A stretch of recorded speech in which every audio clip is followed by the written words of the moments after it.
Assalamualaikum warahmatullahi wabarakatuh. Perkenalkan, nama saya Ayu Andira, NPM 719212845. Saya dari kelompok 3.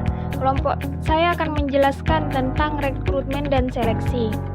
Dengan 3 rekan saya, yang pertama Siti Humairo dengan NPM 719212894.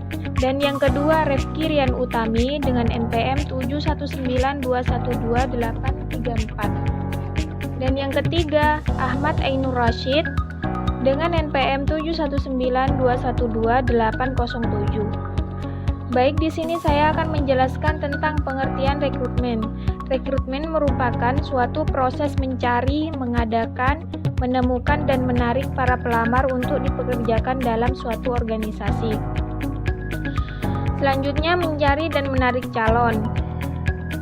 Sebuah proses rekrutmen dimulai dengan pencarian calon dan berakhir sampai lamaran mereka diterima. Mencari calon ada yang mencari dari dalam dan ada yang mencari dari luar. Yang dimaksud dengan mencari dari dalam adalah memanfaatkan sumber-sumber atau cara yang sudah tersedia di dalam organisasi kita sebelum mencarinya di luar atau keluar perusahaan. Yaitu sumber dan cara yang umum digunakan oleh perusahaan adalah di bawah ini. 1. Meminta bantuan karyawan lama. Salah satu cara umum yang sering digunakan oleh perusahaan untuk mencari calon pegawai adalah dengan meminta bantuan dari karyawan lama, yaitu mereka yang sudah ada di dalam perusahaan. Dan yang kedua, mencari dari arsip atau bank data pelamar. Hampir setiap saat perusahaan selalu menerima lamaran dari orang yang mencari pekerjaan. Biasanya hampir 99% dari orang muda yang belum pernah bekerja karena baru lulus sekolah atau universitas.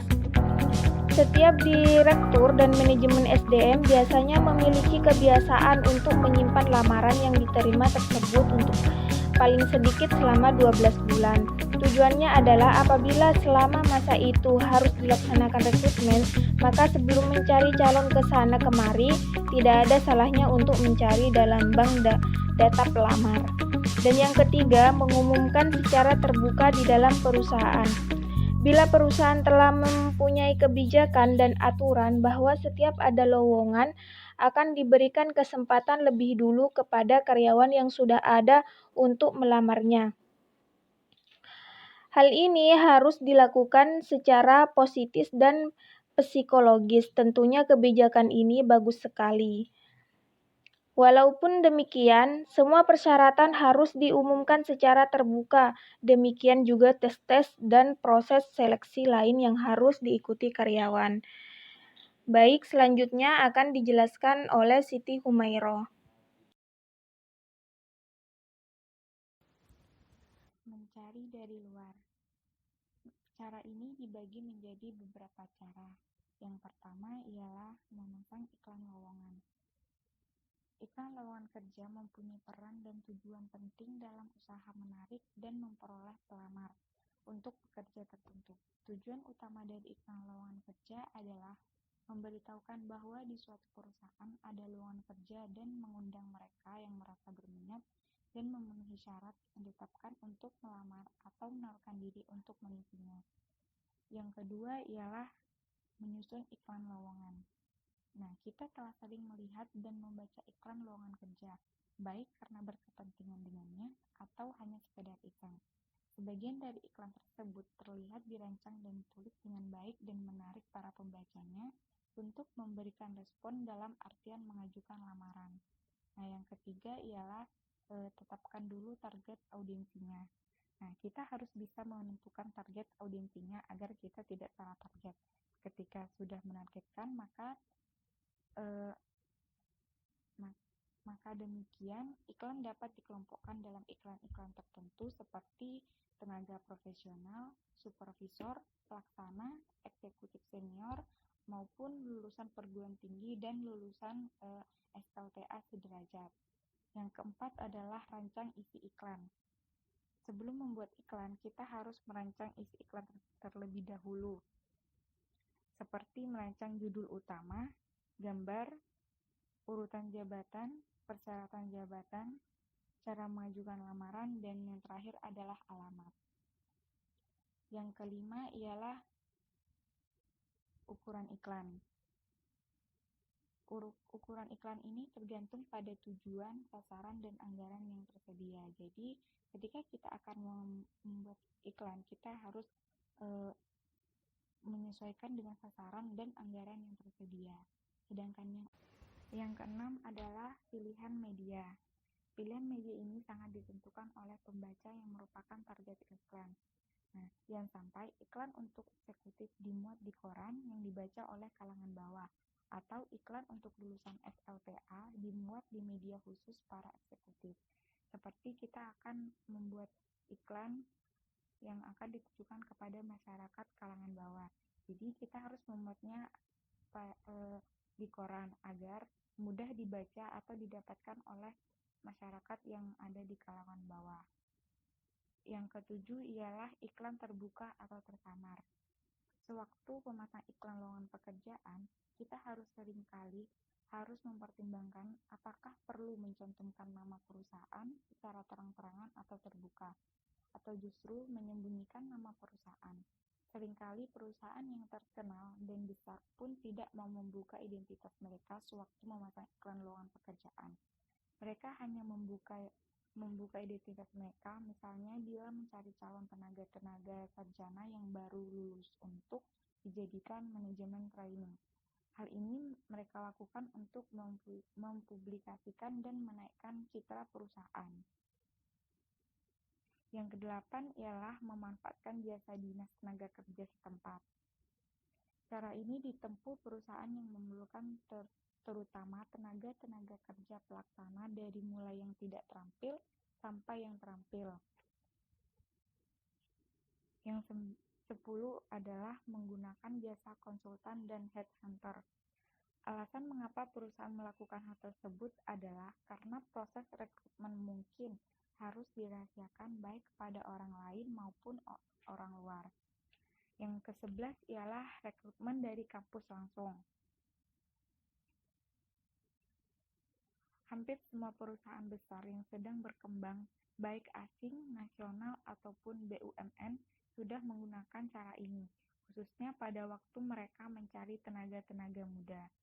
Jadi, ketika mereka akan mencari tenaga muda, maka mereka akan melakukan cara rekrutmen dari kampusnya langsung. Yang ke-12 ialah rekrutmen melalui organisasi profesi. Rekrutmen seperti ini dilakukan apabila kita mencari tenaga yang sudah profesional dan spesialis tertentu melalui pendekatan langsung.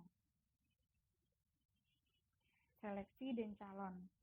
Untuk menyeleksi harus melaksanakan beberapa kegiatan seperti yang pertama ialah screening lamaran. Dalam tahap screening lamaran ini, kita harus membaca surat-surat lamaran mereka terlebih dahulu agar kita mengetahui informasi-informasi yang ada pada diri mereka. Nah, yang kedua adalah tes mengisi formulir.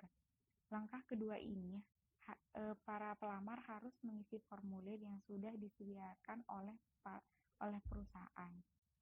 Yang ketiga ialah tes kemampuan dan pengetahuan. Adapun tes-tes yang biasa dilakukan ialah tes kemampuan numeracy, tes intelijensi dasar, tes kemampuan dan keterampilan teknis, tes pengetahuan umum, tes psikologi, tes dexterity, dan tes kemampuan atau daya tahan fisik. Sedangkan yang keempat atau yang terakhir adalah wawancara.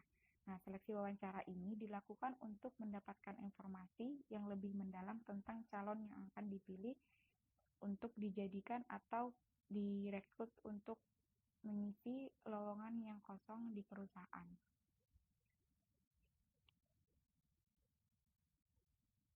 Pemeriksaan kesehatan.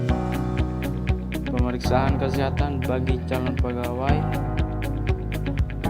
bertujuan untuk meyakinkan bahwa calon tersebut dalam kondisi fisik dan mental yang sehat. Kebijakan ini diadakan untuk mencegah terjadinya kasus di mana seorang karyawan yang bergabung dengan perusahaan dalam usia yang tidak muda lagi ternyata mempunyai anggota keluarga yang menderita penyakit bawaan. Pemeriksaan kesehatan calon karyawan dapat dilaksanakan oleh dokter yang bekerja pada perusahaan bila ada atau di rumah sakit yang dipercayai. Pengecekan referensi. Pengecekan referensi adalah suatu usaha untuk memperoleh informasi yang tepat mengenai latar belakang dan sifat calon. Informasi yang diperlukan pertama-tama adalah berupa konfirmasi atas keterangan yang telah diberikan oleh calon dalam lamaran mereka.